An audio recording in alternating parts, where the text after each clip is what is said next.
नमस्कार दोस्तों, मैं हूं संतोष पाठक और आप लोग देखना शुरू कर चुके हैं संतोष पाठक ऑफिशियल यूट्यूब प्लेटफॉर्म।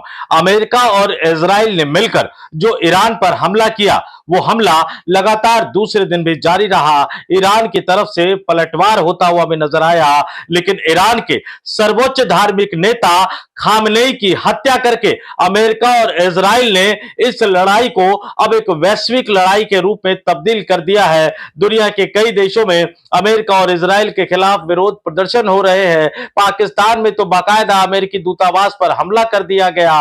भारत के भी कई शहरों में लगातार लोग सड़कों पर उतरकर प्रदर्शन कर रहे हैं। लेकिन इस बीच जो सबसे बड़ा सवाल उठकर निकलकर सामने आ रहा है कि वैश्विक गुरु होने का दावा करने वाले हमारे देश के प्रधानमंत्री नरेंद्र मोदी आखिर कहां गायब है? नरेंद्र मोदी चुप क्यों है? दुनिया को तीसरे विश्व युद्ध की आग में ढकेल दिया है उनके करीबी मित्र अमेरिका के राष्ट्रपति डोनाल्ड ट्रंप ने, और उस पर नरेंद्र मोदी की चुप्पी बहुत कुछ बयां करती हुई नजर आती है। तो अब यह खबर आ रही है, नरेंद्र मोदी को लेकर एक बड़ी खबर आ रही है।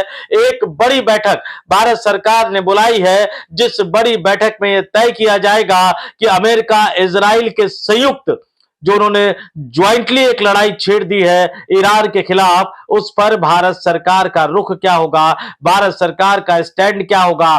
यह बड़ी बैठक कब बुलाई गई है, कैसे बुलाई गई है, कौन कौन इस बैठक में शामिल रहेगा और इस बैठक से क्या कुछ नतीजा निकलकर सामने आ सकता है, उससे जुड़ी तमाम खबरों को एक एक करके मैं आपके सामने रखूंगा। लेकिन दो चार मोटी मोटी बात जो है मैं बहुत ही छोटे और संक्षिप्त में बता देता हूं कि ईरान के सर्वोच्च नेता अली खामेनेई की मौत के बाद, उनकी हत्या के बाद, अब उनके बेटे को नया सुप्रीम लीडर बना दिया गया है। और अली खामेनेई की मौत के बाद, हालांकि वो तय वो खुद ही करके गए थे, लेकिन उनके बेटे अब मोजतबा खामेनेई को ईरान का नया सर्वोच्च नेता चुना गया है। देश में 40 दिन के शोक का ऐलान कर दिया गया है। लेकिन ईरान अब सीधे सीधे ये कह रहा है कि वो अमेरिका से बदला लेगा, और इतना भयानक बदला लेगा जिसको अमेरिका कभी भूलता हुआ नजर नहीं आएगा, यानी जिसको अमेरिका कभी भूलेगा नहीं। और आपको तमाम चीजें क्या क्या हुआ वो भी जरा मोटे तौर पर मैं आपको बता देता हूं कि आखिर ये जो लड़ाई है अब ये किस तरफ मुड़ती हुई नजर आ रही है। अमेरिका इजराइल ने ईरान पर 24 घंटे में 1200 बम बरसाए हैं दोस्तों। सुप्रीम लीडर, जैसे कि मैंने आपको बताया, खामेनेई की मौत हो गई, बेटी, दामाद, बहू, पोती भी मारी गई। और जैसा कि मैंने आपको बताया, ईरान ने साफ साफ ये कह दिया है कि हम खतरनाक बदला लेंगे। और अभी कुछ मिनट पहले की खबर है कि इजराइल ने सीरिया के ऊपर ईरानी मिसाइल को रोक दिया है। ईरान के राष्ट्रपति ने बोला है दुश्मनों पर हमला जारी रहेगा। और मोटे तौर पर क्या हुआ, पाकिस्तान में अमेरिकी दूतावास पर हमला हुआ, 12 मौतें हो गई, यूनाइटेड नेशन के ऑफिस में आग लगा दी गई, कतर, दुबई में धमाके हुए, भारत में 350 से ज्यादा फ्लाइट कैंसिल है। और ईरान जो है वो अमेरिका और इजराइल, खासतौर से अमेरिका के जहां जहां सैन्य ठिकाने हैं मिडिल ईस्ट के, उन 8 देशों पर लगातार हमला कर रहा है, लगातार स्ट्राइक कर रहा है। और कहीं ना कहीं लग रहा है कि अमेरिका इजराइल इस लड़ाई में फंसता हुआ नजर आ रहा है। मिडिल ईस्ट का माहौल गर्माता हुआ नजर आ रहा है। और चीन ने, रूस ने, फ्रांस ने ये यूनाइटेड नेशन सिक्योरिटी काउंसिल की इमरजेंसी बैठक बुलाई, जिसमें जोरदार बहस हुई, जिसके बारे में इससे पहले मैंने एक वीडियो अपलोड करके आपको तमाम जानकारी दी है। शिव कुमार मिश्रा जी और मैंने उस चर्चा की है, हमने उस पर, आप चाहे तो उस पर जाकर उस पूरे वीडियो को देख सकते हैं, इसलिए उसके बारे में विस्तार से आपको नहीं बताऊंगा। लेकिन एक सवाल जो उठ रहा है कि आखिर भारत की विदेश नीति को संचालित कौन कर रहा है। याद कर लीजिएगा 2024 का वाकया है, ईरान के राष्ट्रपति इब्राहिम रईसी और विदेश मंत्री के हेलीकॉप्टर दुर्घटना में निधन हो जाने पर भारत ने गहरा दुख व्यक्त किया था।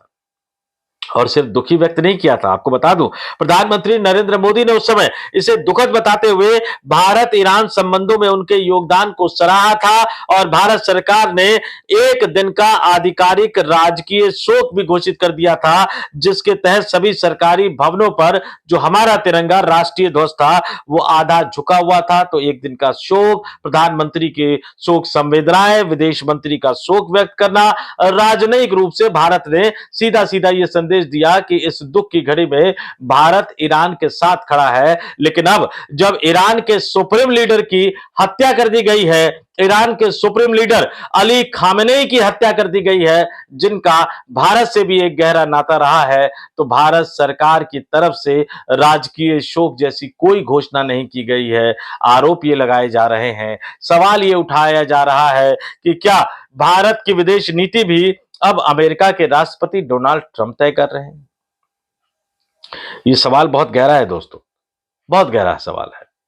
उम्मीद करता हूं कि आज प्रधानमंत्री नरेंद्र मोदी ने जो बैठक बुलाई है, उस बैठक से कम इन सवालों के जवाब हमें मिले और हमें यह पता लगे कि भारत की विदेश नीति स्वतंत्र है, जिसको भारत द्वारा चुनी गई सरकार तय करती है। ये बहुत ही परीक्षा की घड़ी है, ये बहुत ही मुश्किल की घड़ी है और इस मुश्किल की घड़ी में अगर भारत सरकार की तरफ से कोई जवाब नहीं आता है, तो निश्चित तौर पर फिर कई तरह के गंभीर सवाल खड़े होंगे।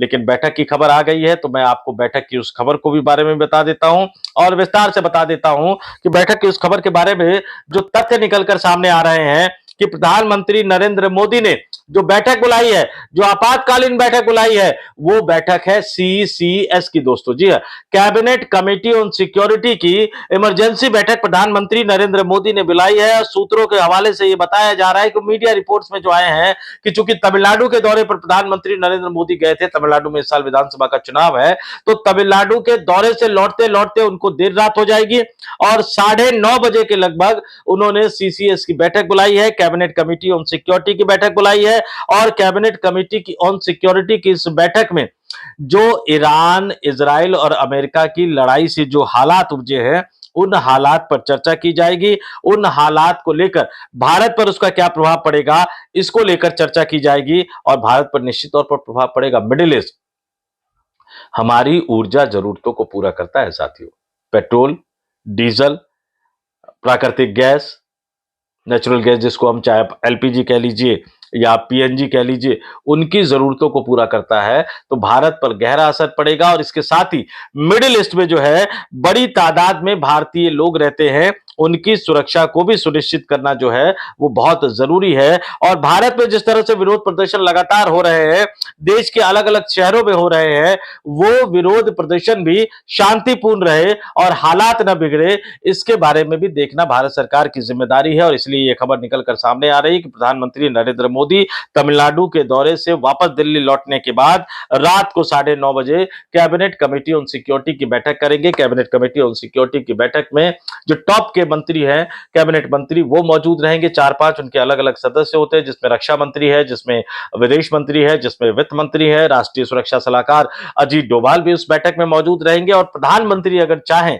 अभी तक वो तस्वीर साफ नहीं हुई कि क्या इस बैठक में हमारी सेना के तीनों अंगों यानी आर्मी, नेवी और एयरफोर्स के अध्यक्षों को भी बुलाया जाएगा। क्या हमारे जो कमांडिंग ऑफिसर है, कमांडिंग अधिकारी है, देश में सर्वोच्च सैन्य अधिकारी है, क्या उनको बुलाया जाएगा या फिर ये मंत्रियों तक और राष्ट्रीय सुरक्षा सलाहकार तक ये बैठक सीमित रहेगी?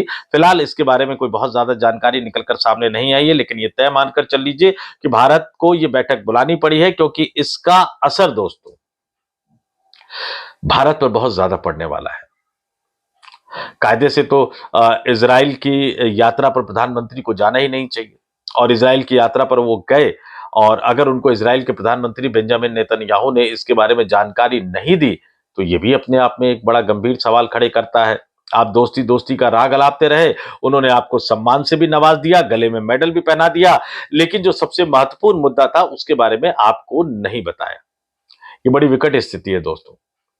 भारत की विदेश नीति को अमेरिका कंट्रोल कर रहा है, या भारत की विदेश नीति को इजराइल कंट्रोल कर रहा है, या भारत की विदेश नीति को प्रधानमंत्री नरेंद्र मोदी के कुछ करीबी मित्र कारोबारी टैकल कर रहे हैं? ये एक बड़ा सवाल है, जिस सवाल का जवाब हमें मिलना चाहिए। कैबिनेट कमेटी ऑन सिक्योरिटी की बैठक से मैं सीधे कहूंगा कि अब ये सूत्रों का खेल हमें बंद करके भारत सरकार को आधिकारिक रूप से देश की जनता के सामने तमाम तथ्यों को रखना चाहिए। अगर ये प्रधानमंत्री के स्तर पर होगा, अगर ये कैबिनेट के किसी वरिष्ठ मंत्री के स्तर पर होगा, तो ज्यादा बेहतर होगा, ज्यादा अच्छा होगा। मुसीबत से भागने से मुसीबत खत्म नहीं हो जाती, उसका सामना करने से खत्म होती है। और पूरी दुनिया ये मान रही है कि अमेरिका और इजराइल ने जो किया वो गलत किया। युद्ध किसी समस्या का समाधान हो नहीं सकता।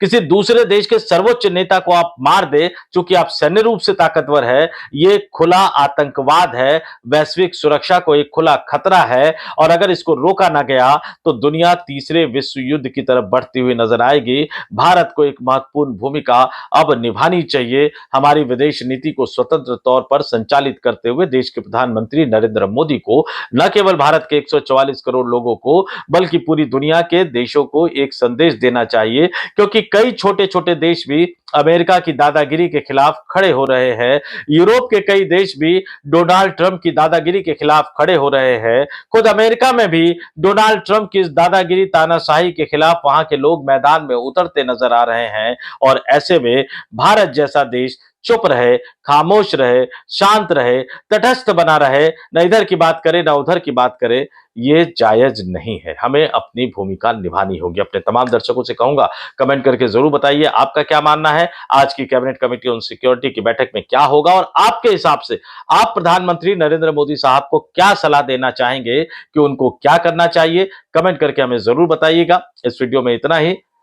मुझे यानी संतोष पाठक को दीजिए इजाजत। आप तमाम लोग देखते रहिए संतोष पाठक ऑफिशियल यूट्यूब प्लेटफॉर्म। बहुत बहुत धन्यवाद, आभार, नमस्कार।